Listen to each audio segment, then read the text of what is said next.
Jealous heiress splashes Nanny with coffee. Billionaire uncovers a secret that changes everything. She stood in silence, coffee dripping down her blouse, eyes burning, not from the scalding liquid but from the humiliation. The heiress smirked. Another tantrum. Another target. To her, the nanny was invisible, background noise in a mansion of marble and privilege. But what no one knew was that the woman she just burned held the one truth that could bring their entire legacy crashing down. And when the billionaire came home, he didn't see spilled coffee, he saw the moment his entire family history began to crumble. Have you ever been mistreated by someone who thought they'd never need you? And then, fate handed you the one thing they couldn't ignore? If you've ever swallowed your pride while standing in your truth, this story is yours. Welcome to Mr. Nuel Stories, where loyalty is tested, and secrets rewrite everything. Like if you believe dignity always finds a voice, comment with truth always wins. If you've ever held back just to protect peace, subscribe, because tomorrow's story could reveal your kind of strength. The Whittaker estate was the kind of place that made people whisper. Perched on a bluff above the Pacific, its glass walls shimmered in the morning sun like a crystal cathedral, reflecting a world of privilege and power that most could only dream of. The mansion sprawled across 15 acres of manicured gardens, where every blade of grass seemed positioned by design, every flower blooming on command. Inside, the air was always cool, precisely 72 degrees, maintained by a climate system that cost more than most people's annual salaries. The floors were Italian marble, so polished you could see your reflection walking across them. The staff moved like ghosts through the halls, their footsteps muffled by Persian rugs that had once graced the palaces of kings. But beneath the surface, the Whittaker family was a house of glass, beautiful, brittle, and full of cracks that no amount of money could mend. At the center of it all was Lila Whittaker. 24 years old, with platinum blonde hair that caught the light like spun gold and eyes the color of winter storms. She was heiress to the Whittaker fortune, a trust fund that could buy small nations, and as restless as the ocean that crashed against the cliffs below her bedroom window.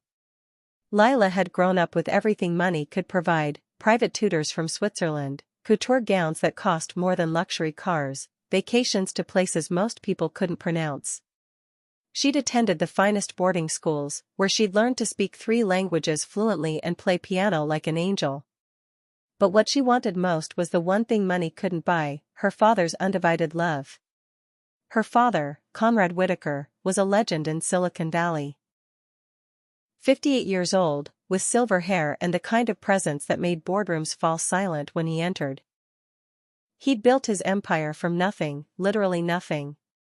Born in a trailer park in Ohio, he'd clawed his way out with nothing but intelligence, ruthless ambition, and a gift for seeing the future before it arrived. His first company had revolutionized data storage. His second had transformed cloud computing. His third had made him one of the 10 richest men in America. He wore his success like armor, impeccably tailored suits that cost more than luxury cars, watches that could fund small charities. But his heart was a fortress, and Lila had spent her entire life trying to find the key. "Daddy," she would say, appearing in his study doorway like a lost child, even at 24. "Do you have time for dinner tonight?" Conrad would look up from his screens, his mind still half lost in market projections and acquisition deals. "I'm sorry, sweetheart. The Tokyo markets are opening in an hour. Maybe tomorrow?" Tomorrow never came. And then there was the nanny. Her name was Mira Duval. Miss Mira to the children, the help to everyone else who bothered to acknowledge her existence. She was 36, with dark hair that she wore in a simple bun and eyes the color of rich coffee. She had a quiet grace that made her seem to glide rather than walk, and a French accent that softened the edges of her words like silk. She'd come to the Whittakers 2 years ago, after a string of jobs that never seemed to last. No one asked about her past, the wealthy rarely concerned themselves with the histories of their employees, and she never volunteered information. Her references were impeccable, her credentials impressive, her demeanor perfectly professional. But the children adored her. 6-year-old Theo followed her around like a devoted puppy, his small hand always reaching for hers. When he had nightmares, he called for Miss Mira, not his father. When he scraped his knee in the garden, it was Mira who kissed it better, who whispered French lullabies until his tears dried. And that, more than anything else in the world, made Lila seethe with a jealousy that consumed her from the inside out. She would watch from the shadows as Mira tucked Theo into bed, reading him stories in that melodic French accent. She would see her father's face soften when he witnessed these tender moments, a gentleness in his expression that Lila had never inspired. Why her? Lila would think, her nails digging crescents into her palms. What does she have that I don't? The answer was simple, though Lila couldn't see it. Mira had the ability to love without conditions, to give without expecting anything in return. It was a gift that Lila, raised in a world where everything had a price, had never learned.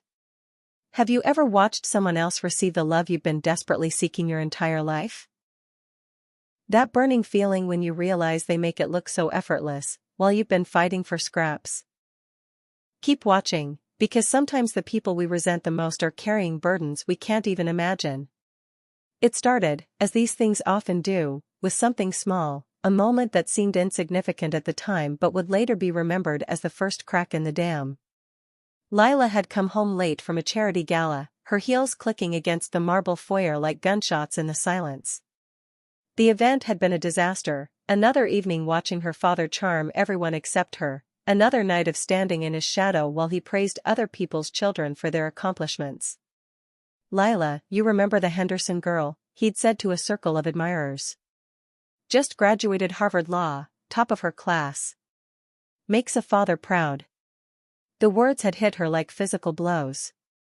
She'd excused herself to the bathroom and spent 20 minutes staring at her reflection, wondering what was wrong with her that her own father couldn't see her worth. Now, with champagne still buzzing in her veins and envy churning in her stomach, she wandered through the empty halls of her family's mansion, looking for something, anything, that might make her feel less alone. She heard voices coming from her father's study, warm, gentle voices that drew her like a moth to flame. Through the crack in the door, she saw them. Her father sat in his leather chair, still wearing his tuxedo from the gala, but his bow tie was undone and his jacket was draped over the chair back. He looked relaxed in a way Lila rarely saw him, the hard lines around his eyes softened, his shoulders no longer carrying the weight of the world. Theo was curled up in his lap, wearing dinosaur pajamas and fighting sleep with the determination that only 6-year-olds possessed. And beside them, kneeling on the Persian rug with a picture book in her hands, was Mireille. She was reading Where the Wild Things Are, her French accent turning Maurice Sendac's words into poetry. Theo's eyes were heavy with sleep, but he was hanging on every word, occasionally asking questions that made Conrad chuckle. Miss Mira, Theo mumbled, his thumb finding its way to his mouth despite being told he was too old for such things. Will you still read to me when I'm grown up? Mireille's smile could have lit up the darkest night. Oh, mon petit, when you're grown up, you'll be reading stories to your own children. But I'll always remember these nights when you were small enough to fit in your papa's lap. Conrad's eyes glistened with something that might have been tears. He stroked Theo's dark hair with a tenderness that made Lila's chest ache with longing. Thank you, Mira, he said quietly. I don't know what we'd do without you. You've given him something I never learned how to give. Mira looked up at him, her coffee-colored eyes full of understanding. He just needs to feel safe, Mr. Whitaker. Children are like flowers. They bloom when they're loved unconditionally. Lila watched from the doorway. Invisible and forgotten, as Mira lifted Theo from his father's lap with practiced ease. The little boy wrapped his arms around her neck, trusting her completely. Come, little prince, she whispered. Time for dreams. As they headed toward the door, Lila pressed herself against the wall, hidden in the shadows. She watched Mira carry her half-brother toward the stairs, watched her father follow with his eyes, watched the love that flowed between them like a river she could never cross. Safe. The word echoed in Lila's mind as she stood alone in the hallway. She'd never felt safe. Not in this house. Not with this family. Not in her own skin. She'd felt like an outsider her entire life, even in her own home. Her mother had died when she was 8, cancer, quick and merciless, and her father had buried his grief so deep that it had taken his ability to love with it. Or so she'd thought. Watching him with Theo and Mireille, she realized the truth was far more painful. He could still love. He just couldn't love her. Her fists clenched at her sides, and she turned away from the scene, her heart pounding with a jealousy she couldn't name and couldn't escape. As she climbed the stairs to her room, she could hear Mireille's voice drifting from Theo's bedroom, singing a soft French lullaby about stars and dreams and love that lasted forever. Lila slammed her bedroom door so hard that the sound echoed through the mansion like a gunshot. In her room, a suite larger than most people's homes, filled with everything money could buy, she sat on her $1,000 sheets and wept tears that no amount of wealth could dry. Outside her window, the Pacific Ocean crashed against the cliffs, relentless and eternal, matching the rhythm of her breaking heart. The next morning dawned gray and cold, with fog rolling in from the ocean like a harbinger of the storm to come. Lila wandered into the kitchen at 11, her silk robe trailing behind her like the train of a wedding dress. She'd barely slept, tossing and turning as images of her father's tenderness toward Theo played on repeat in her mind. The kitchen was the heart of the Whittaker mansion, a sprawling space with professional-grade appliances and marble countertops that gleamed under recessed lighting. Despite its size, it somehow managed to feel warm, perhaps because it was one of the few places in the house where real life happened. Mireille was there, as she always was at this time of morning, making breakfast for Theo. She wore a simple white blouse and dark pants, her hair pulled back in its customary bun. Her movements were graceful and efficient as she worked at the stove, humming the same French lullaby Lila had heard the night before. On the counter, she'd arranged ingredients like an artist's palette: fresh blueberries, organic flour, farm eggs still flecked with straw. The air smelled of vanilla and butter and something indefinably homey that Lila had never experienced growing up. Theo sat at the breakfast bar, swinging his legs and chattering away in the stream of consciousness way that 6-year-olds had perfected. "Miss Mira, do you think dinosaurs liked pancakes? I bet T-Rex would eat really big ones, like this big." He spread his arms as wide as they would go, nearly falling off his stool in the process. Mireille laughed, catching him before he could tumble. "I think dinosaurs probably ate whatever they could find, mon petit. But if they had pancakes, I'm sure they would have loved them, especially ones shaped like little dinosaurs." She was using a special mold to make the pancakes look like various prehistoric creatures, each one a small work of art. Theo watched with the fascination of a child witnessing magic. Lila stood in the doorway, observing this domestic scene with growing resentment. Here was everything she'd never had: the patient attention, the playful banter, the sense that someone cared enough to make ordinary moments special. Her mother had been too sick during Lila's early years, and after she died, Conrad had hired a succession of nannies who treated childcare like a job rather than a calling. None of them had made dinosaur pancakes or sung lullabies or looked at Lila like she was the most important person in the world. "Where's my coffee?" The words came out sharper than Lila had intended, cutting through the warm atmosphere like a blade through silk. Mireille turned, startled by the venom in Lila's voice. She'd been so focused on Theo that she hadn't heard the young woman enter. "I'm sorry, Miss Lila," she said, her French accent making even her apology sound musical. "I was just finishing Theo's breakfast. I'll make your coffee right away." But Lila was already moving, her anger building like steam in a kettle. She'd watched this woman make her father smile, watched her comfort the brother who'd stolen half of Conrad's already limited affection, watched her create the kind of loving home that Lila had never known. "Just what? Forgetting who pays you?" Lila's voice was sharp enough to cut glass, echoing off the marble surfaces and stainless steel appliances. The words hung in the air like a slap. Mireille set down the spatula she'd been holding, her hand steady despite the cruelty in Lila's tone. Years of working for wealthy families had taught her to absorb their anger without reflecting it back. "I'll make it now," she said quietly, her dignity intact despite the humiliation. But Lila was already reaching for the coffee pot with trembling hands, her mind clouded by a rage that had been building for 2 years. She poured herself a cup of the dark French roast that Mireille had prepared, the same coffee that had become as much a part of the household routine as sunrise. For a moment, she stood there holding the ceramic mug, the coffee steaming in the cool morning air. Theo watched with wide eyes, sensing the tension but not understanding its source. Mireille waited, prepared to endure whatever cruelty was coming her way. And then, as if some dam had finally burst inside her, Lila turned and flung the scalding coffee directly at Mireille. The liquid hit her white blouse with a splash that seemed to echo forever, spreading across the fabric in a brown stain that looked like blood in the kitchen's soft lighting. Steam rose from the coffee as it soaked through to her skin, the heat immediate and shocking. Mireille gasped, not from the pain, though the coffee was hot enough to burn, but from the sheer shock of the assault. She stood perfectly still, coffee dripping from her chin and pooling at her feet, her eyes wide with disbelief. But she didn't cry out. She didn't curse or scream or fight back. She simply stood there, absorbing the humiliation with a grace that somehow made her attack even more cruel. Coffee dripped down her blouse in rivulets, staining the pristine white fabric brown.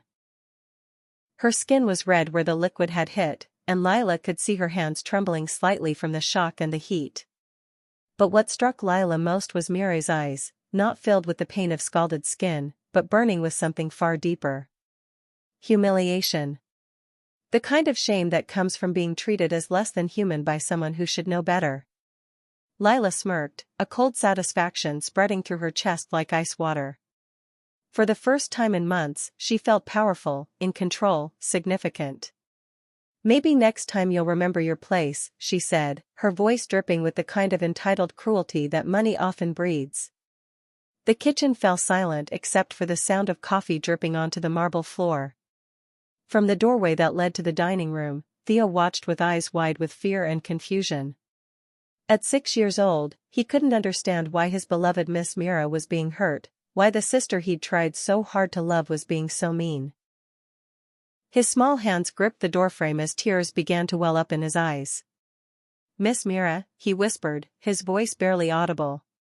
Mireille turned toward him, and despite the coffee staining her clothes and the burn spreading across her skin, she managed a gentle smile. "It's okay, mon petit," she said softly. "Just a little accident." But Theo was old enough to know that what he'd witnessed wasn't an accident. It was something darker, something that made his stomach hurt and his heart race. Lila looked between them, this woman who absorbed cruelty with grace, this child who loved unconditionally, and felt something twist in her chest that might have been shame. But she pushed it down, buried it under layers of justification and entitlement. She'd won this round. She'd reminded everyone in this house exactly who was in charge. So why did victory taste so much like poison? Do you know what it's like to hurt someone and feel empty instead of satisfied? When cruelty becomes the only way you know how to get attention.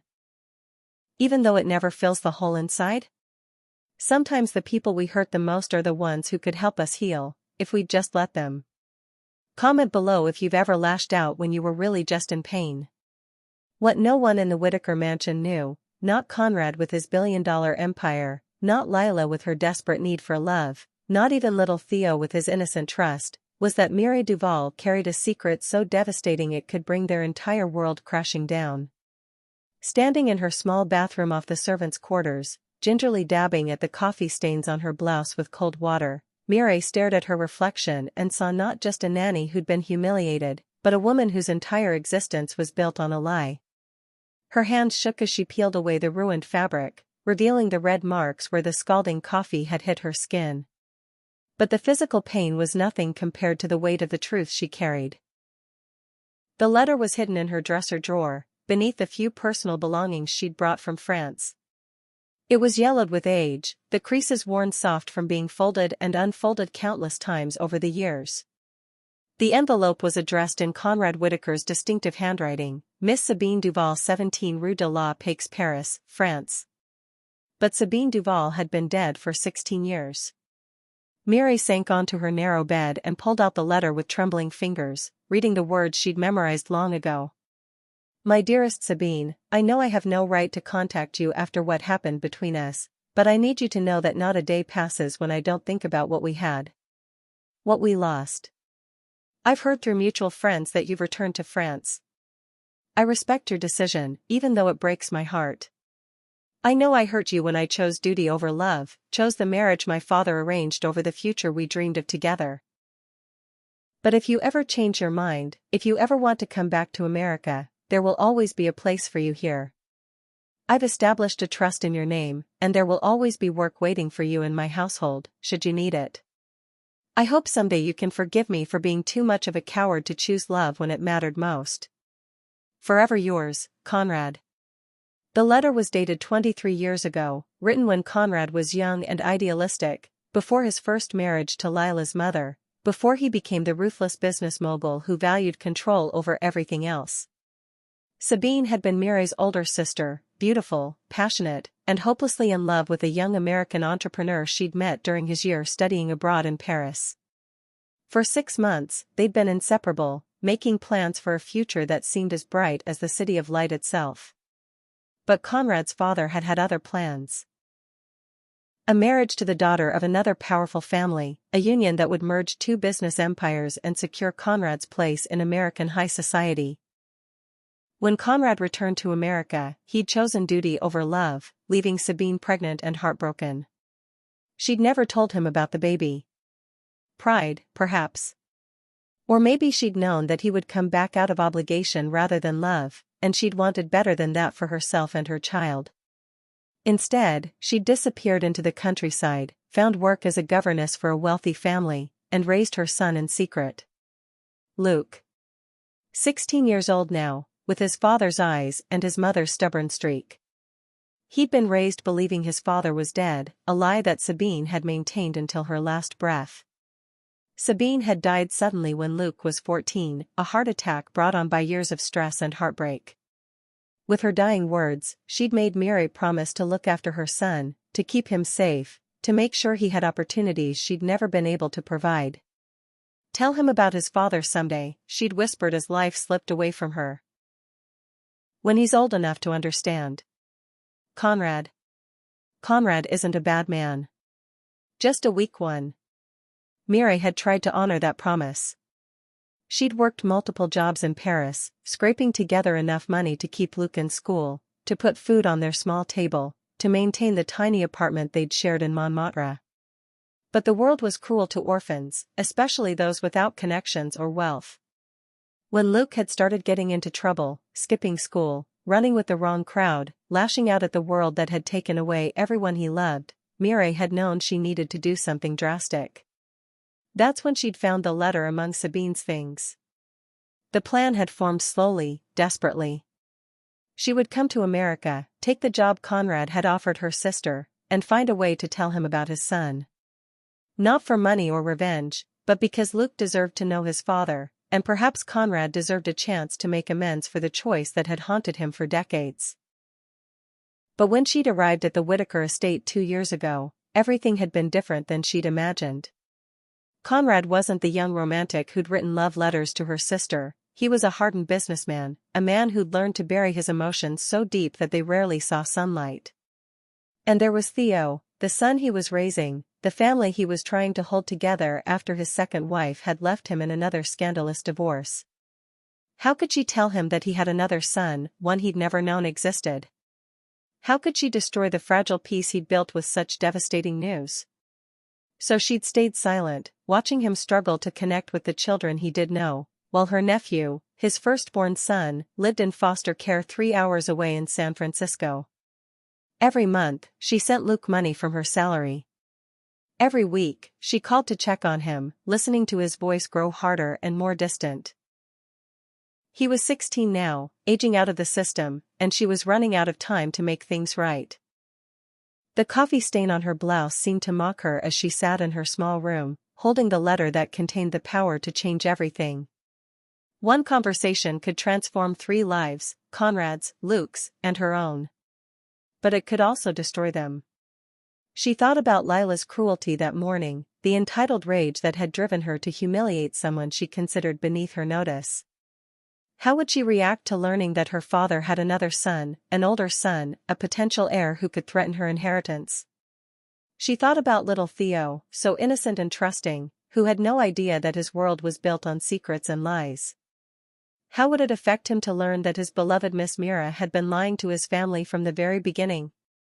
And she thought about Conrad, who had spent 23 years believing that his first love had rejected his offer of reconciliation, never knowing that she'd died giving birth to their son. The letter fluttered in her shaking hands as she folded it carefully and placed it back in its hiding place. Tomorrow, she told herself. Tomorrow she would find the courage to tell the truth. But as she'd done every day for the past 2 years, tomorrow came and went, and the secret remained buried, growing heavier with each passing moment. Outside her small window, the Pacific Ocean stretched endlessly toward France, toward the country where her nephew was learning to survive without the father he'd never known. Time was running out, and Miri knew that some secrets were too big to stay hidden forever. The truth had a way of demanding to be told, whether you were ready or not. After the coffee incident, Miri retreated to her room like a wounded animal seeking shelter. Her hands shook as she packed her few belongings into the same worn suitcase she'd brought from Paris 2 years ago. The physical pain from the scalding coffee was nothing compared to the humiliation that burned in her chest. She'd endured difficult employers before. The wealthy could be capricious and cruel, but something about Lila's attack felt personal in a way that cut deeper than mere class-based cruelty.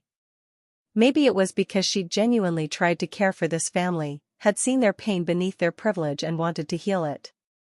Maybe it was because she understood Lila's desperate need for her father's attention, having watched her own nephew struggle with the absence of a parent who didn't even know he existed.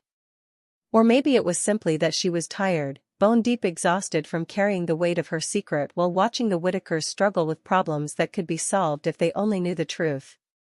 She was folding her few dresses when she heard the soft knock on her door.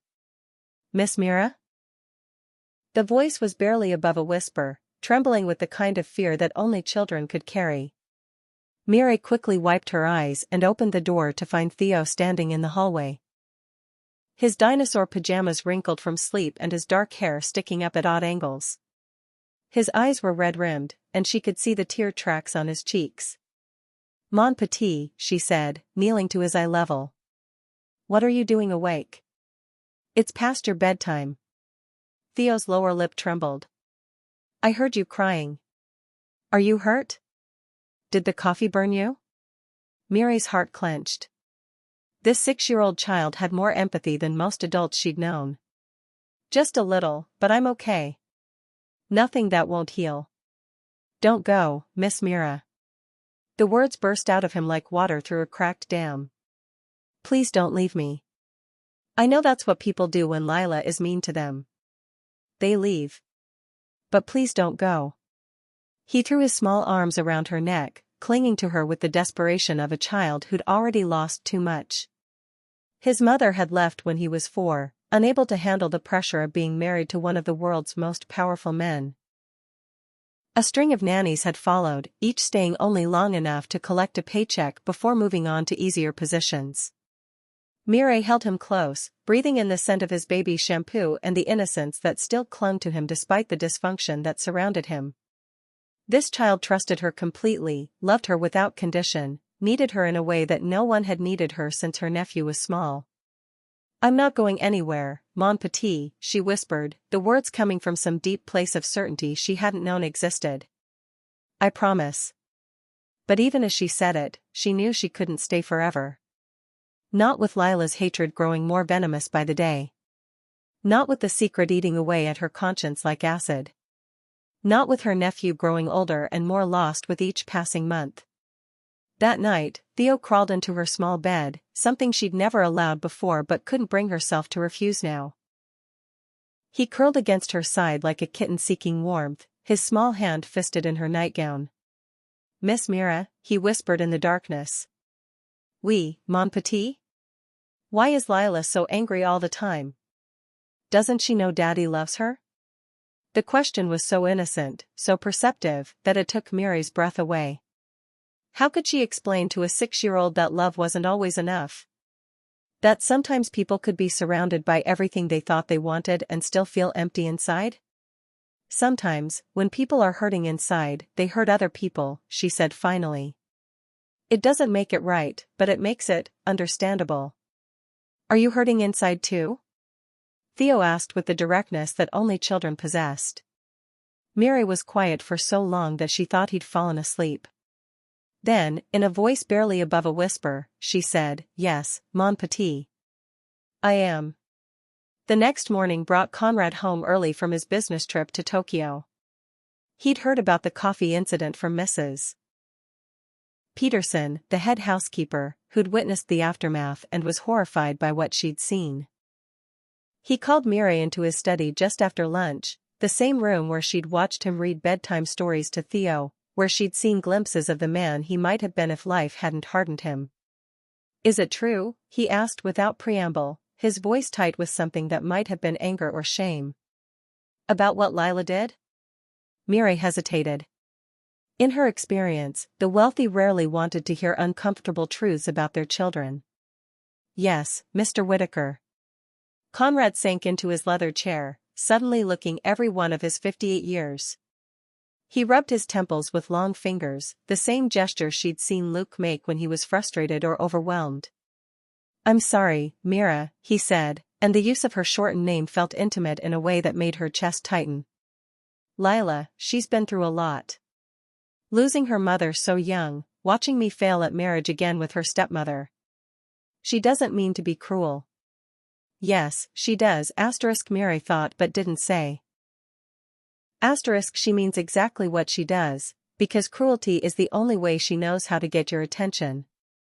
Instead, she remained silent, letting him work through his own guilt and justification. Conrad looked up at her with eyes that held flecks of gold, the same eyes she saw every time she video called her nephew. "You've been good to us." To Theo. "He adores you in a way I've never been able to inspire.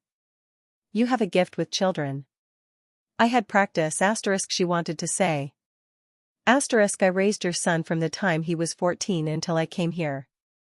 "I don't want to lose you," Conrad continued. "Not when Theo is finally starting to feel secure. Not when I'm finally learning how to be the father he needs. Is there anything I can do to make this right?" This was her moment.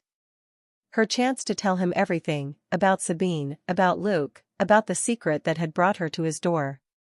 The words formed on her tongue, heavy with 2 years of careful preparation. "Mr. Whitaker, there's something you need to know. Something about why I really came here."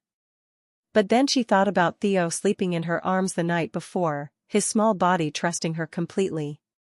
She thought about Lila's rage and how this news would destroy what little stability the young woman had left. She thought about Conrad himself, who was just beginning to find his way as a father to the son he did know. The words died in her throat. "Thank you, Mr. Whitaker," she said instead. "I'll stay." But as she left his study, Mary knew that her time was running out. Secrets had a way of revealing themselves, and the bigger they were, the more destructive their revelation became. Somewhere in San Francisco, her nephew was growing up without knowing his true heritage. Here in this mansion of glass and marble, a family was fracturing under the weight of pain they didn't know how to heal. And she stood in the middle of it all, holding the key to either their salvation or their complete destruction. Have you ever held on to a secret that could change everything? That moment when you know the truth could heal or destroy, and you're terrified of choosing wrong? Sometimes the hardest part about love isn't expressing it, it's knowing when revealing it might do more harm than good. Let me know in the comments, do you believe some secrets are better kept, or does the truth always deserve to be told? It was Theo who forced the truth into the open, as children so often do with their innocent curiosity and their inability to understand that some doors should remain closed. The discovery happened on a Thursday afternoon, 3 weeks after the coffee incident. Mary had been called away to handle a delivery in the kitchen, leaving Theo in her room for just a few minutes while she dealt with the grocery order. She'd grown comfortable in those weeks since Conrad's reassurance, allowing herself to believe that perhaps she could maintain the delicate balance indefinitely.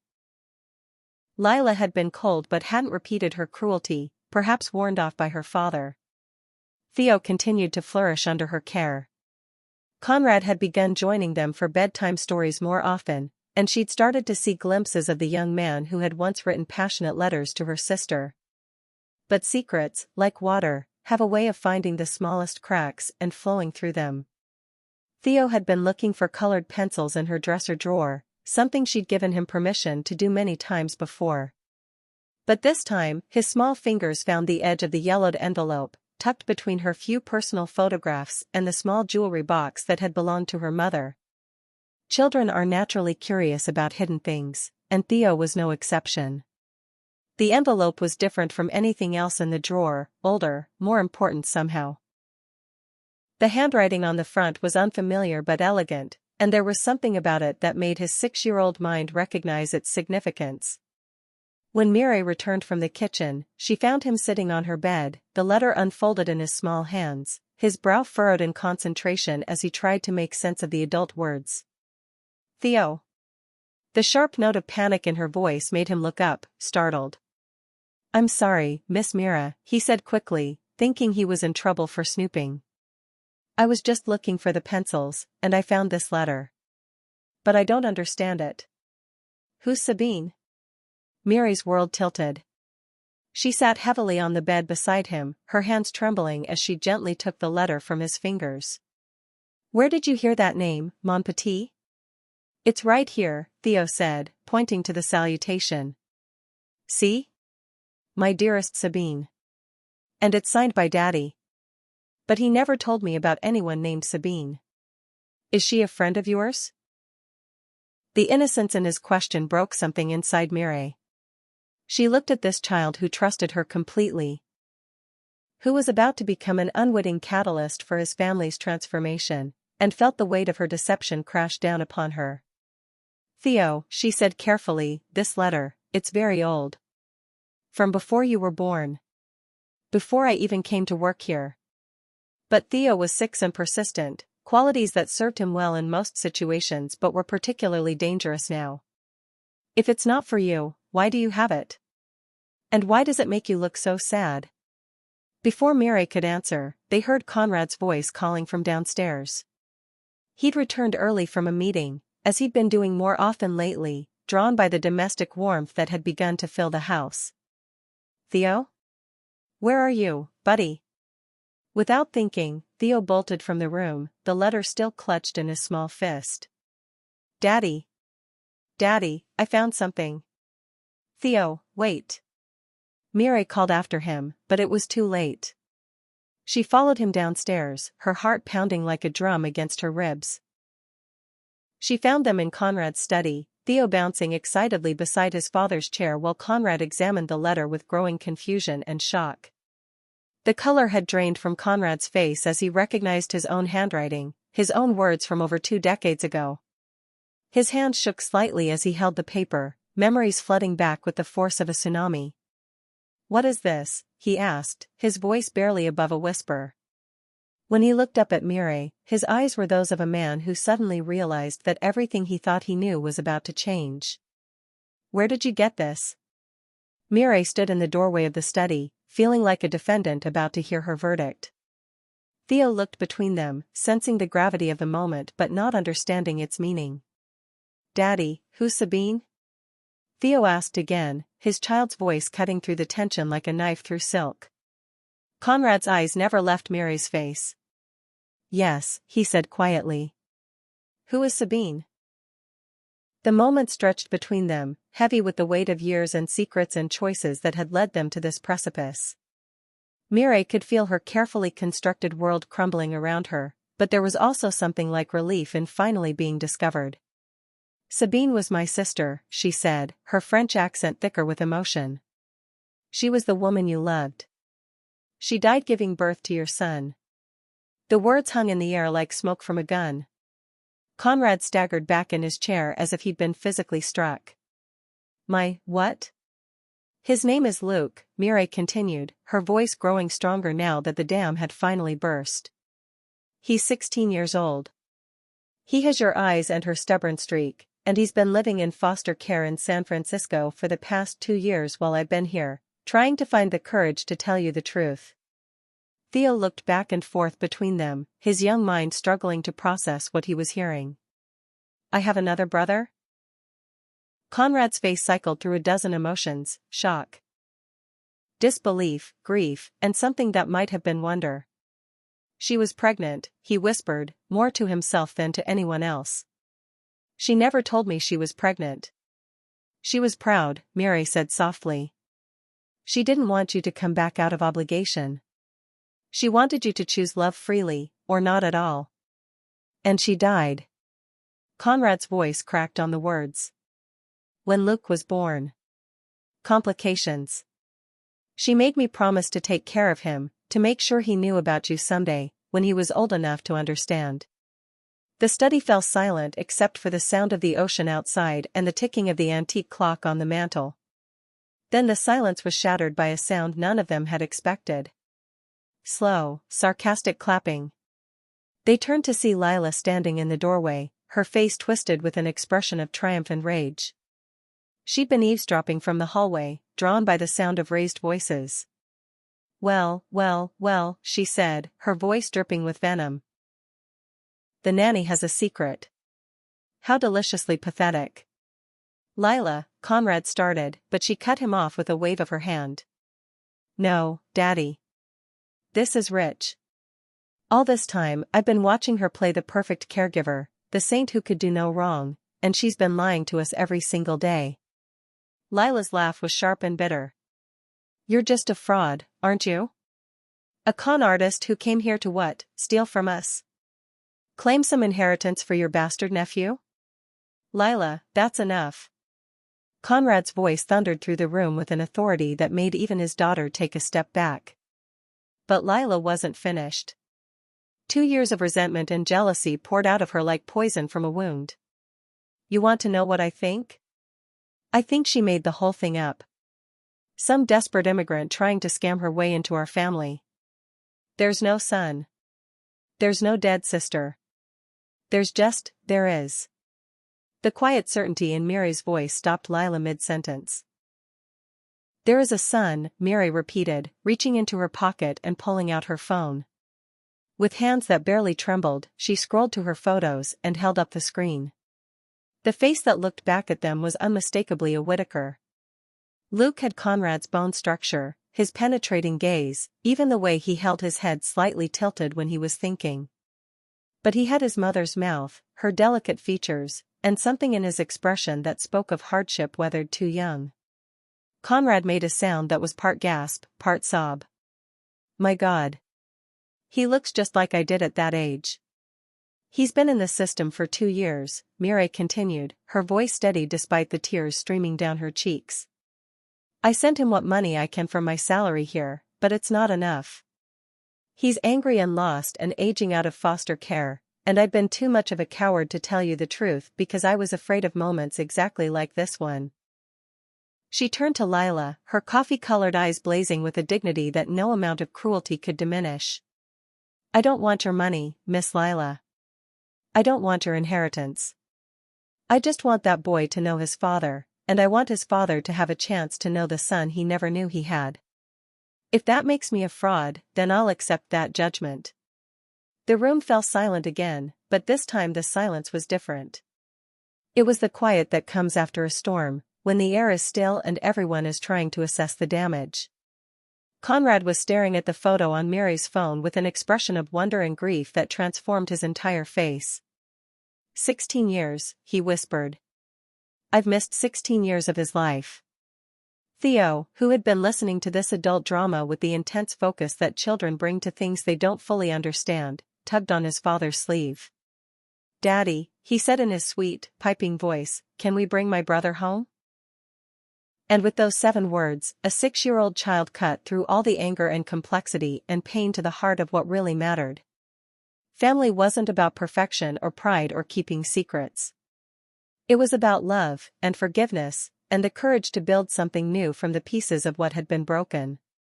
Conrad looked at his youngest son, then at Mire, then at the photograph of the son he'd never known he had. Yes, he said, his voice thick with emotion. Yes, we can. The days that followed were a hurricane of activity, emotion, and revelation that left everyone in the Whittaker household reeling. Conrad didn't waste time with gradual measures or careful planning. Within hours of learning about Luke's existence, he had his entire legal team working to expedite the process of bringing his son home. Private investigators were hired to locate the boy, lawyers were enlisted to navigate the foster care system, and Conrad himself was making preparations to fly to San Francisco the very next day. But first, there was a phone call that needed to be made. Mireille sat in Conrad's study, her hands trembling as she dialed the number she knew by heart. The phone rang twice before a familiar voice answered, cautious and weary in the way that children who'd been disappointed too often learn to be. "Hello? Luke, Mon chéri, it's Tante Mireille." There was a pause, and she could hear the suspicion in his silence.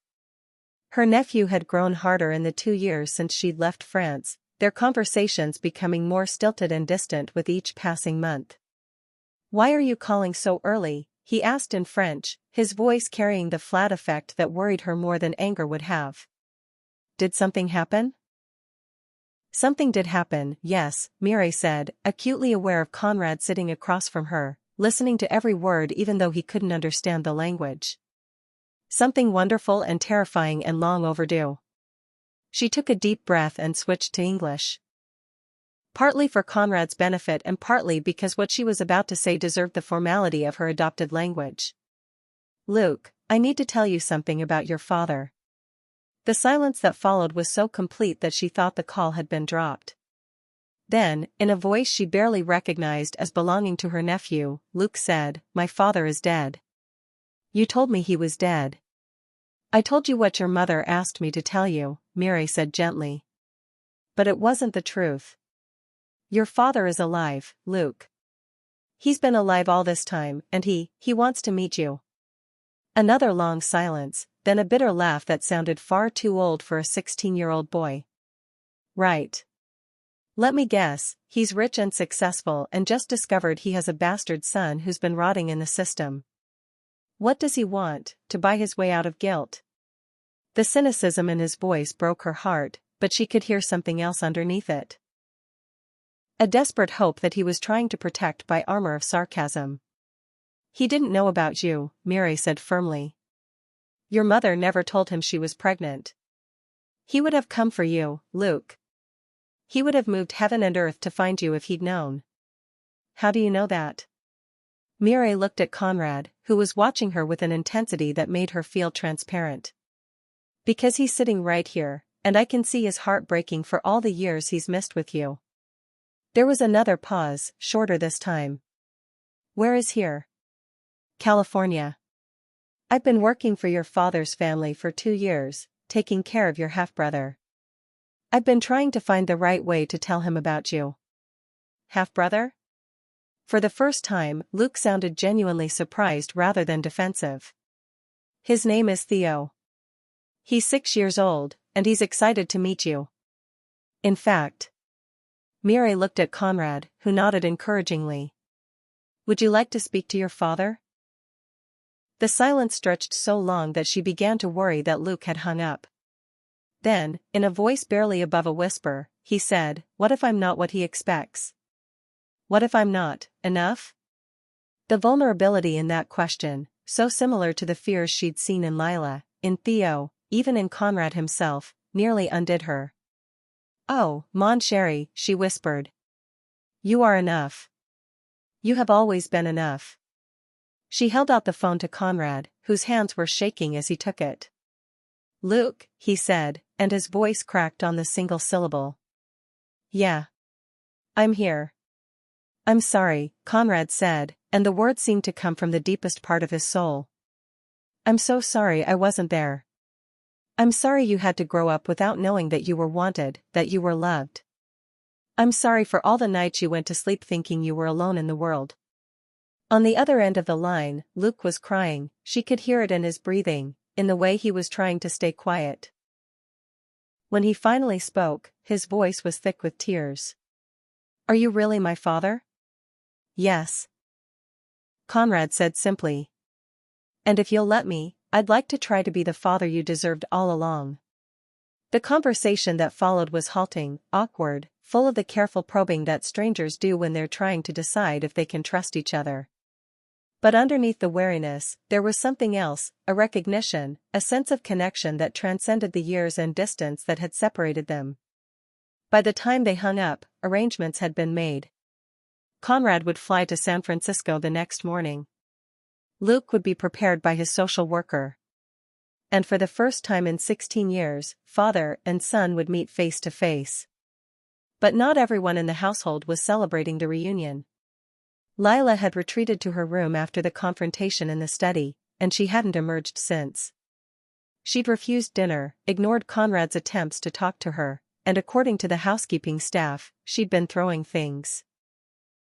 The sound of breaking glass had echoed through the mansion at regular intervals throughout the evening, each crash a punctuation mark in her rage. Finally, as Conrad was preparing to leave for the airport, he knocked on her door. "Lila, we need to talk." "Go away." Her voice was raw from crying, thick with the kind of grief that comes from realizing that the world you thought you knew was an illusion. "I'm not leaving until we talk about this." There was a pause, then the sound of footsteps. The door opened to reveal Lila looking like a beautiful disaster, her blonde hair tangled, her eyes red and swollen, her designer clothes wrinkled from hours of curling up on her bed. "What is there to talk about?" she said, her voice brittle. "You have a new son now. An older son. Your real heir. I guess that makes me redundant." Conrad stepped into her room, carefully avoiding the shards of what had once been a crystal vase. "Lila, you are my daughter.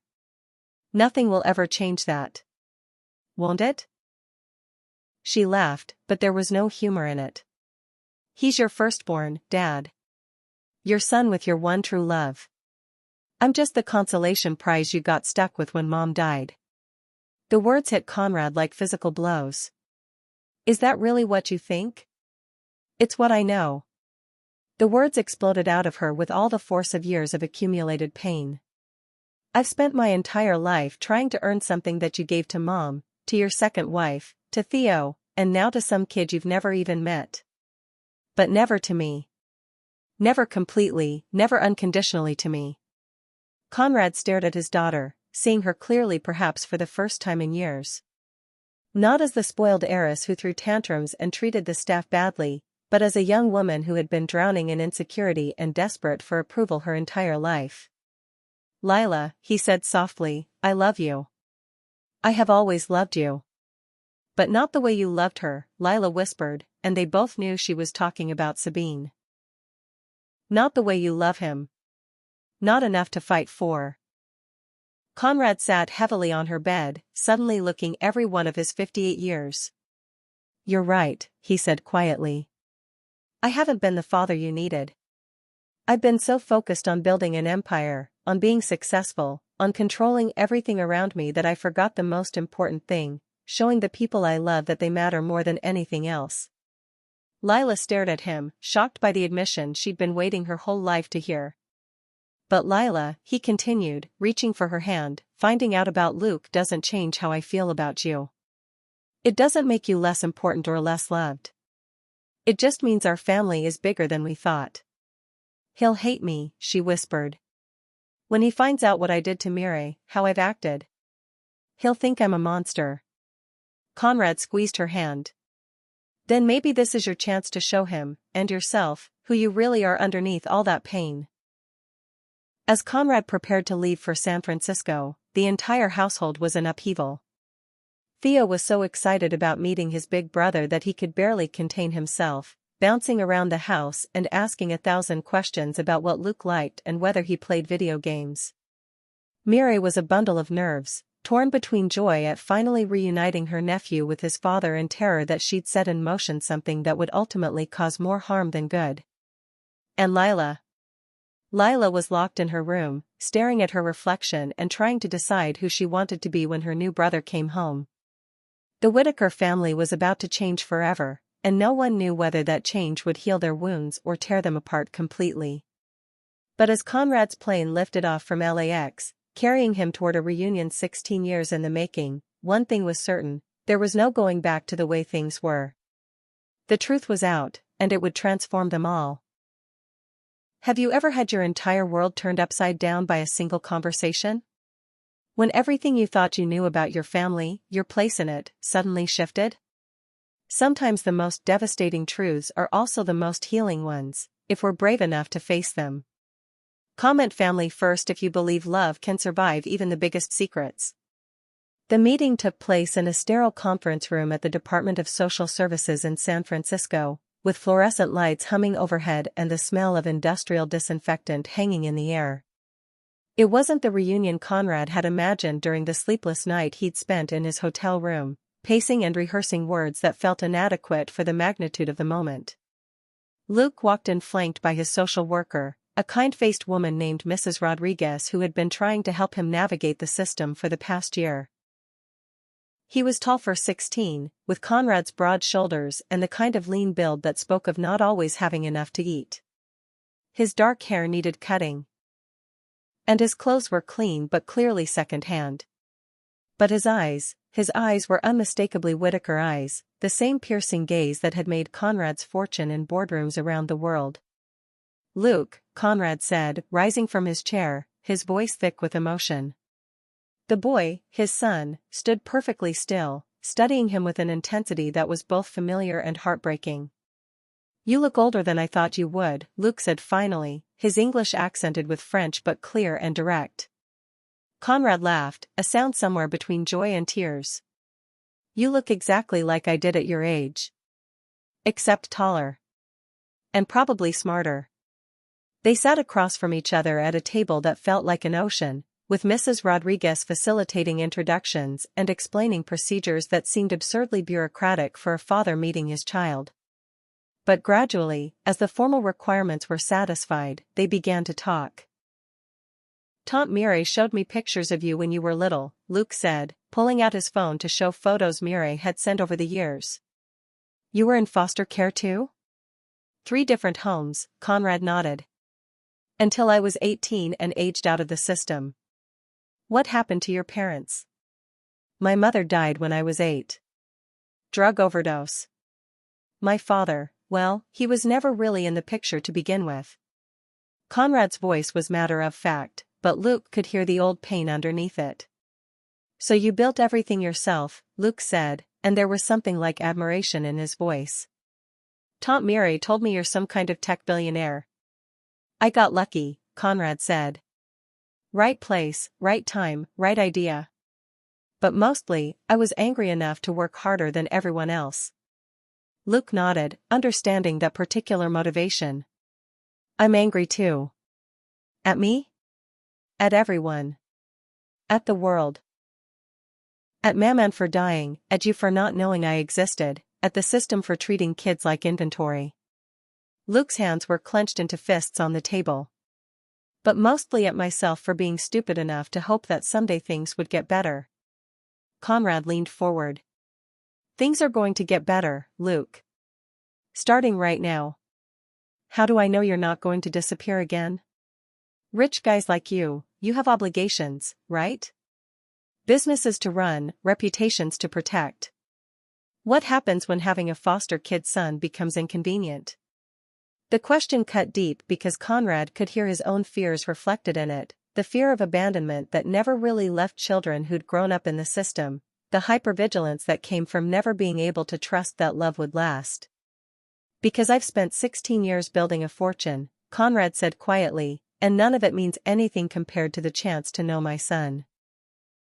They talked for 3 hours, sharing stories and awkward silences and moments of recognition that transcended the years of separation.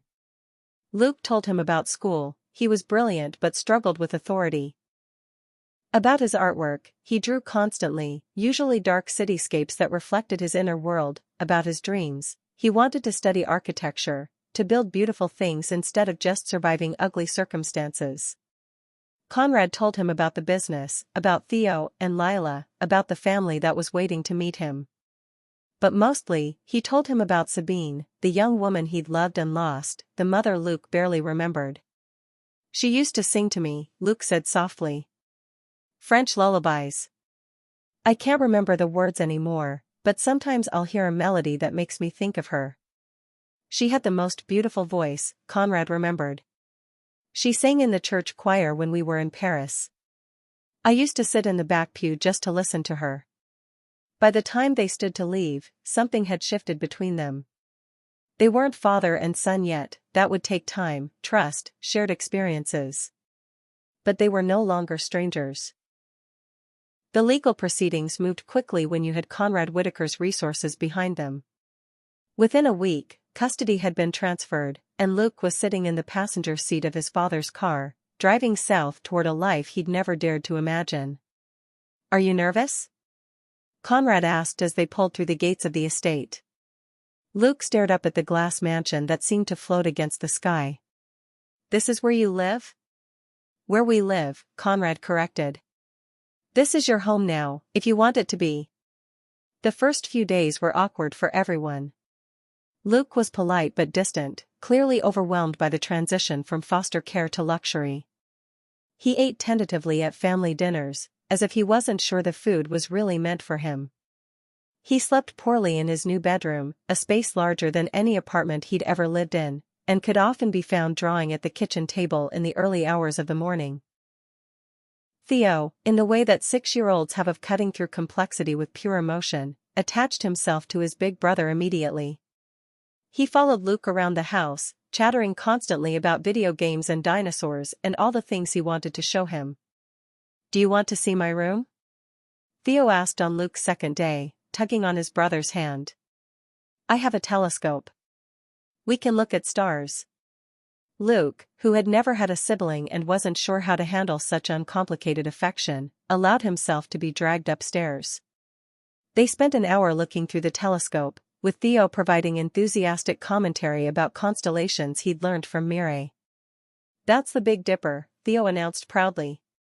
"And that one's Orion.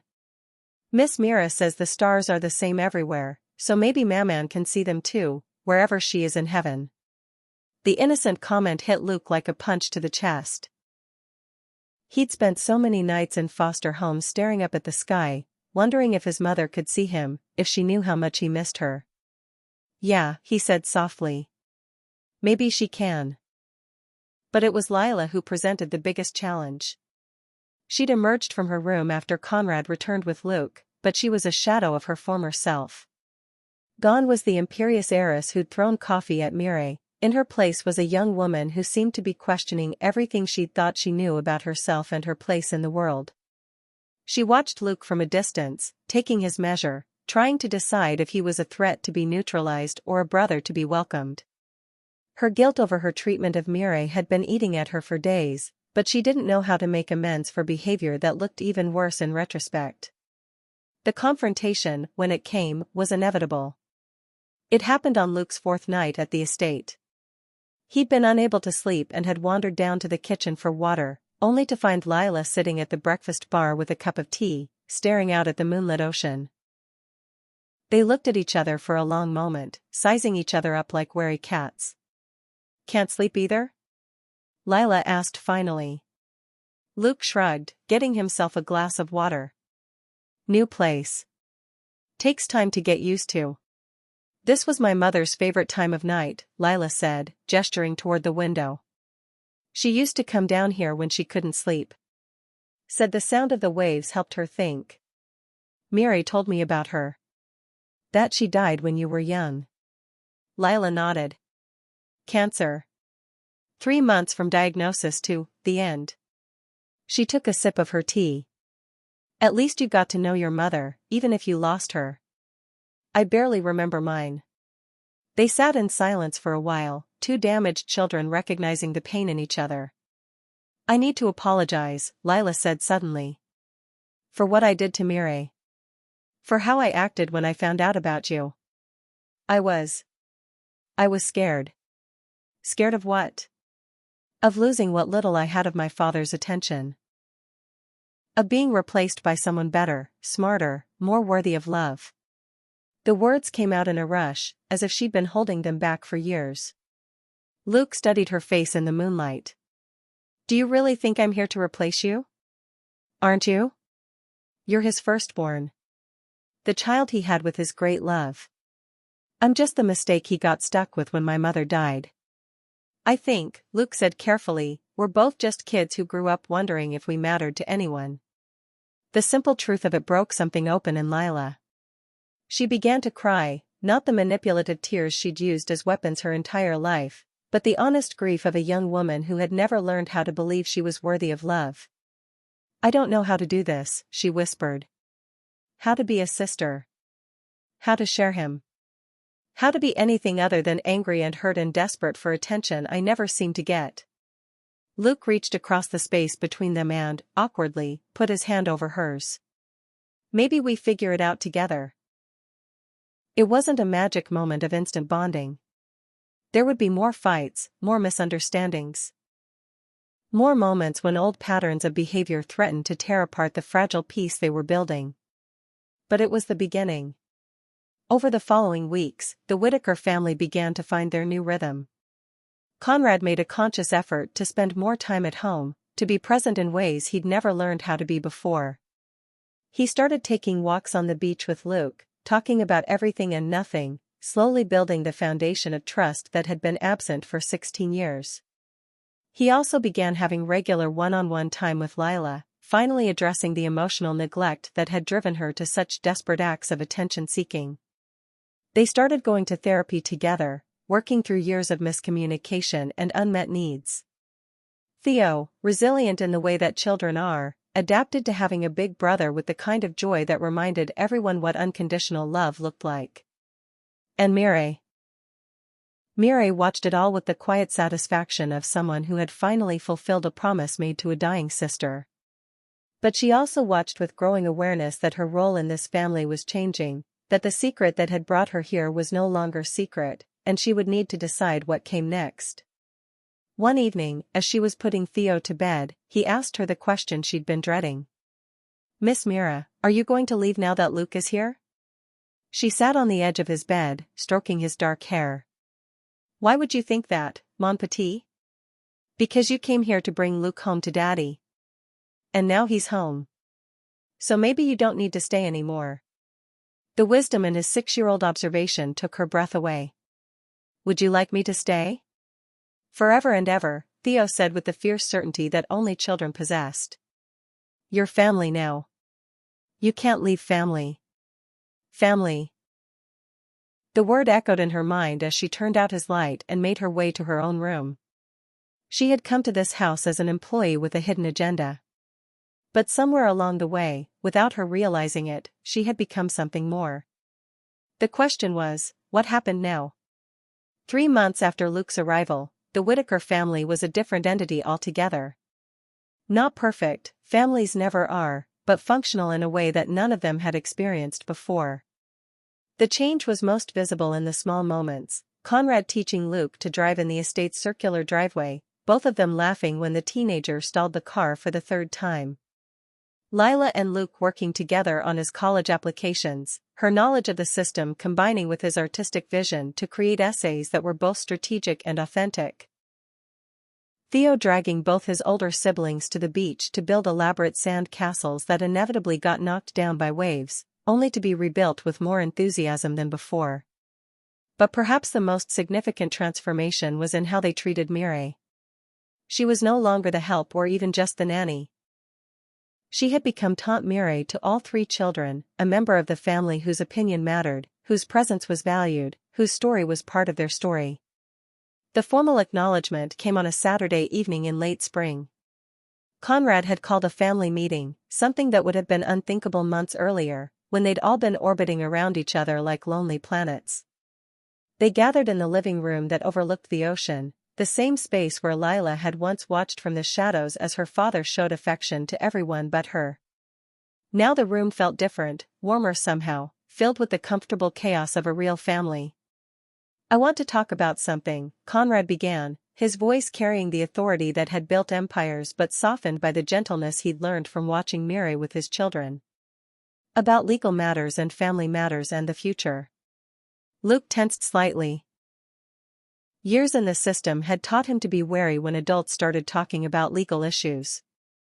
Lila unconsciously moved closer to her brother, a protective instinct that surprised them both. Theo climbed into Mireille's lap, sensing the gravity of the moment.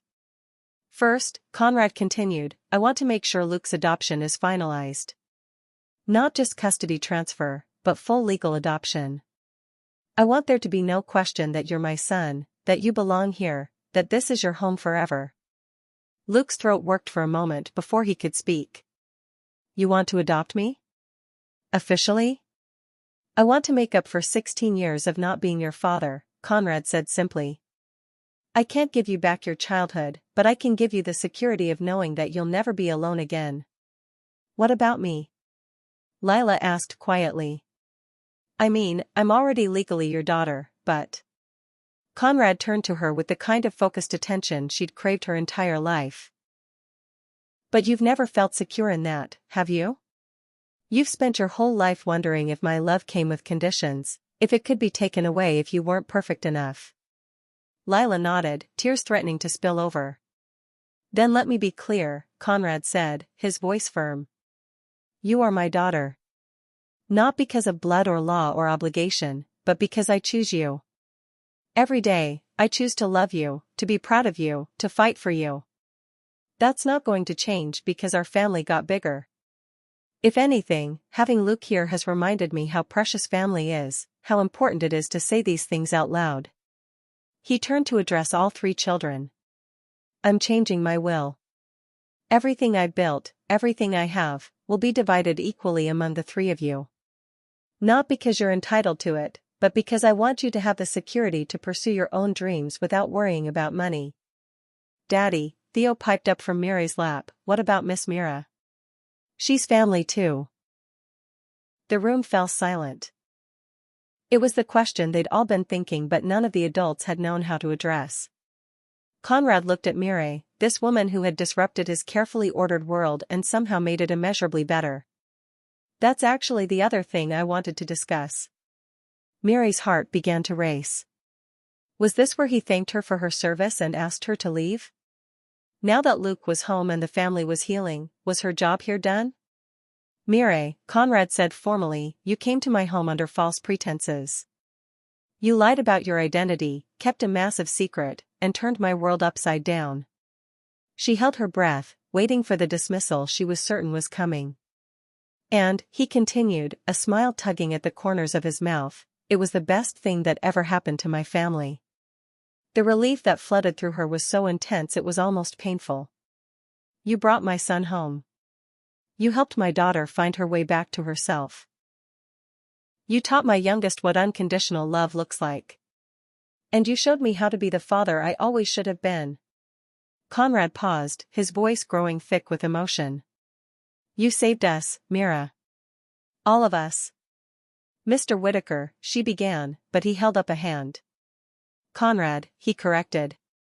Just Conrad. Because I'm not asking you to work for me anymore. I'm asking you to stay as family. Officially.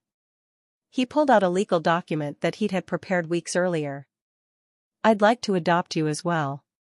As my sister, if you'll have me. I know it might seem strange, but in every way that matters, you're already part of this family. I'd like to make it legal. Mire stared at the adoption papers, her vision blurring with tears. Never in her wildest dreams had she imagined this outcome when she'd first stepped foot in the Whitaker mansion 2 years ago. You want to adopt me, she whispered. I want to make sure you never have to worry about your place in this family again, Conrad said. I want to make sure that if anything happens to me, you'll be taken care of, that the children will have you as their legal guardian. I want to give you the security and recognition you deserve. Theo clapped his hands excitedly. So Miss Mira would be our aunt? For real? For real, Conrad confirmed. Luke was grinning, the first truly uninhibited smile any of them had seen from him since his arrival. So we're all officially Whitakers now? If that's what you want, Conrad said. All of us.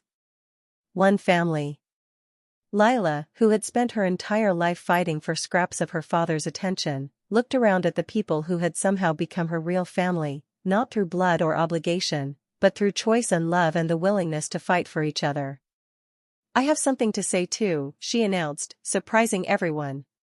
She turned to Mire with an expression of vulnerability that transformed her entire face. Mire, I owe you an apology that's much bigger than anything I said that day in the kitchen. I've been horrible to you because I was jealous of your relationship with my father and Theo. But the truth is, you've been more of a mother to me in the past few months than anyone since my own mother died. Her voice cracked, but she pushed forward. You never gave up on me, even when I was cruel to you.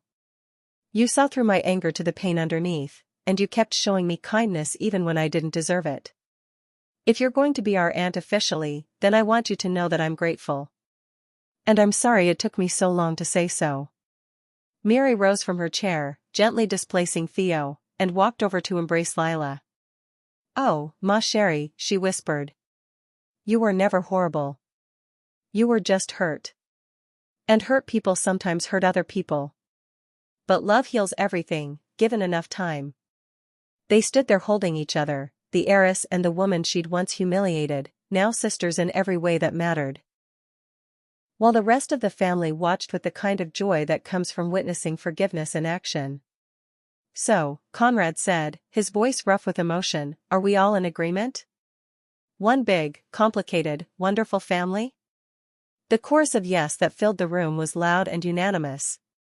That night, as Miri sat in her room, which was no longer a servant's quarters but a proper family bedroom, she looked out at the Pacific Ocean and thought about the journey that had brought her here. She'd come to America carrying her sister's secret and her nephew's future in her hands. She'd endured humiliation and doubt and the constant fear that she was making the wrong choice. But love, she reflected, had a way of multiplying when you shared it instead of hoarding it. By giving Conrad his son, she'd gained a brother. By caring for his children, she'd found her own family. By holding on to hope when everything seemed impossible, she'd discovered that miracles could happen in the most ordinary moments. 3 months later, the legal paperwork was finalized. Luke Duval Whitaker was officially adopted, with all the rights and security that came with being Conrad Whitaker's son. Mary Duval Whitaker was legally recognized as the children's aunt and Conrad's sister, with a trust fund of her own and a permanent place in the family. And for the first time in any of their lives, every member of the Whitaker family felt truly secure in their place in the world. The House of Glass had become a home built on love, forgiveness, and the courage to tell the truth even when it was terrifying. Have you ever been part of a moment when everything changed for the better? When forgiveness transformed pain into love, and strangers became family? Sometimes the most beautiful families are the ones we choose, the ones built on love instead of just biology. Comment chosen family if you believe love makes us related more than blood ever could. 2 years later, the Whitaker estate looked exactly the same from the outside, the same glass walls reflecting the Pacific, the same manicured grounds, the same marble and luxury that money could buy. But inside, everything had changed. The house that had once felt like a museum, beautiful but cold, now rang with the sounds of real life. Laughter echoed through the halls. Music drifted from Luke's room, where he'd set up an art studio and filled it with paintings that captured both the darkness of his past and the hope of his future.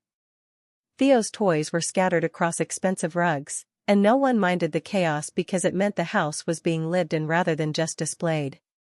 The dining room that had once hosted stiff, formal meals now saw nightly family dinners where everyone was expected to share something from their day. Conrad had instituted the tradition after reading a parenting book that Miri had recommended, and it had become sacred time for all of them. I got accepted to Berkeley, Luke announced one evening, his voice carefully casual even though his eyes were shining with excitement. The table erupted in celebration. Conrad raised his wine glass in a toast, his eyes bright with fatherly pride. To my son, the future architect, who's going to build beautiful things and make the world a better place. To my brother, Lila added, who taught me that being the oldest doesn't mean you have to carry everything alone. To Luke, Theo shouted, raising his milk glass. Who builds the best sandcastles and never gets mad when I knock them down? As they clinked glasses and celebrated, Miri watched her chosen family with a heart so full it felt like it might burst. This was what she'd dreamed of for Luke when she'd first made the terrifying decision to come to America, not just wealth or opportunity, but belonging. The knowledge that he was valued, celebrated, loved unconditionally. After dinner, as was their custom, the family migrated to the living room for what they dubbed evening time, a relaxed hour before bedtime when they might read together, play games, or simply talk about their days. Conrad was helping Theo with a jigsaw puzzle while Lila and Luke debated the merits of various college courses. Mary sat curled in her favorite chair, working on a scarf she was knitting for Luke to take to college. "Tante Mire," Theo said suddenly, looking up from the puzzle. "Are you happy you came to live with us?" It was such a simple question, but it made everyone in the room pause. They all knew the story now, how Mire had come to them under false pretenses, carrying a secret that could have destroyed them all. But they also knew how much courage it had taken, how much love had motivated that difficult choice. "Oh, mon petit," she said, setting down her knitting to give him her full attention. "Coming to live with you was the best decision I ever made. Even when it was scary. Even when I didn't know how it would work out, even when people were angry with me, it was worth it because it brought us all together." "But what if it hadn't worked out?" Lila asked. It was a question that had haunted her for months, the realization of how easily their family could have been destroyed by the very secret that had ultimately saved them. Mire considered the question seriously. "Then I would have lived with the consequences of my choice. But I had faith that love would find a way. Not romantic love, not the kind they make movies about, but the deeper kind, the love that says, 'I will fight for you even when you can't fight for yourself.'" Conrad looked up from the puzzle. "You risked everything for a nephew you could have lost contact with, for a man who might have rejected his son, for a family that might have thrown you out in disgrace." "I risked everything," Mire agreed, "because some things are worth the risk. Family is worth the risk. Love is worth the risk. Truth is worth the risk, even when it's terrifying." Luke, who had been quiet throughout the conversation, finally spoke. "I used to think that family was just something that happened to you, that you got stuck with whoever shared your DNA and had to make the best of it. But this family, we chose each other. Even when it was hard, even when it would have been easier to walk away, we kept choosing each other. That's what real love is," Conrad said, his voice thick with emotion. "It's not a feeling that comes and goes. It's a choice you make every day to show up, to forgive, to fight for the people who matter to you." He looked around at each of them, his 3 children, his sister, the family that had been forged in fire and emerged stronger than any of them had dared to hope. "I spent the first 58 years of my life thinking that success meant building walls high enough to protect yourself from getting hurt. But you all taught me that real success is building bridges strong enough to connect you to the people you love."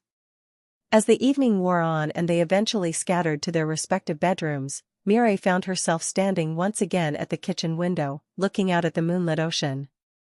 But this time, she wasn't standing there alone. Lila joined her, wrapping a silk robe around herself against the evening chill. "Regrets?" Lila asked quietly. "About what?" "About giving up your life in France. About taking on a family as complicated as ours. About throwing coffee at you that morning." Mire laughed softly. "About the coffee, yes. That hurt. But about the rest? Never. Not for a single moment." They stood in comfortable silence, 2 women who had started as natural enemies and become something like best friends. "I've been thinking," Lila said eventually, "about what I want to do with my life. I've spent so many years just existing, waiting for my real life to begin. But watching you fight for Luke. Seeing the way you transformed our entire family just by caring enough to tell the truth. I want to do something that matters." "What did you have in mind?" "Foster care reform. There are so many kids like Luke out there, aging out of the system with no family, no support, no one who believes in them. I want to use our resources, our influence, to change that. To make sure that every kid has someone who will fight for them." Mire felt tears spring to her eyes. "That's beautiful, ma chérie. Your mother would be so proud." "You think so?" "I know so. You have her heart, it just took you a while to find it." The next morning brought news that would have seemed impossible 2 years earlier. A major newspaper wanted to do a feature story on the Whittaker family's transformation, particularly their work in foster care reform that Lila had already begun spearheading. But more than that, they wanted to focus on the power of truth-telling, on how one woman's courage to reveal a devastating secret had ultimately healed a family that was fracturing. "We don't have to do it," Conrad assured them as they sat around the breakfast table, discussing the opportunity. "Our privacy is worth more than any publicity." "But maybe our story could help other families," Theo said with the wisdom that sometimes came from the mouths of 8-year-olds. "Maybe there are other people who need to hear about secrets and forgiveness and choosing to love people even when it's hard." They agreed to the interview, and when the article was published 6 months later, it became one of the most shared stories of the year. The headline read, "The Nanny's Secret That Saved a Family, How Truth, Forgiveness, and Chosen Love Built an Empire of the Heart." But for the Whittakers, the real measure of their success wasn't media attention or public recognition. It was in the quiet moments that made up their daily life, Conrad never missing one of Luke's art shows, Lila and her brother collaborating on a foundation to help aging out foster youth, Theo growing up secure in the knowledge that he was loved and valued, Mireille finally able to rest in the certainty that she belonged somewhere. It was in the way they'd learned to fight fairly and forgive quickly, to celebrate each other's victories and support each other through defeats. It was in the understanding that family isn't about perfection, it's about showing up for each other, again and again, through all the messy, complicated, beautiful moments that make up a life. 5 years after that first cup of coffee changed everything, the Whittaker family gathered on the beach below their home for Luke's college graduation party. He'd not only graduated from Berkeley with honors but had already been accepted to one of the most prestigious graduate architecture programs in the country. As the sun set over the Pacific, painting the sky in shades of gold and rose, they sat around a bonfire that crackled and sparked against the darkening sky. "I want to make a toast," Conrad said, raising his beer bottle. "To Mireille, who taught us that sometimes the most terrifying thing you can do is also the most necessary. To family," Lila added, "the kind you're born with and the kind you choose. To second chances," Luke contributed, "and the people brave enough to fight for them. To love that's stronger than secrets," Theo shouted, making everyone laugh. As they clinked their bottles together and watched the stars emerge in the darkening sky, Mireille reflected on the journey that had brought them all to this moment. She'd walked into their lives carrying a devastating secret, and in the end, that secret had been the key to their salvation. Not because secrets were good, they weren't. But because truth, no matter how painful, had the power to heal wounds that seemed impossible to mend. The lesson wasn't that you should lie to protect people, or that you should reveal every truth regardless of the consequences.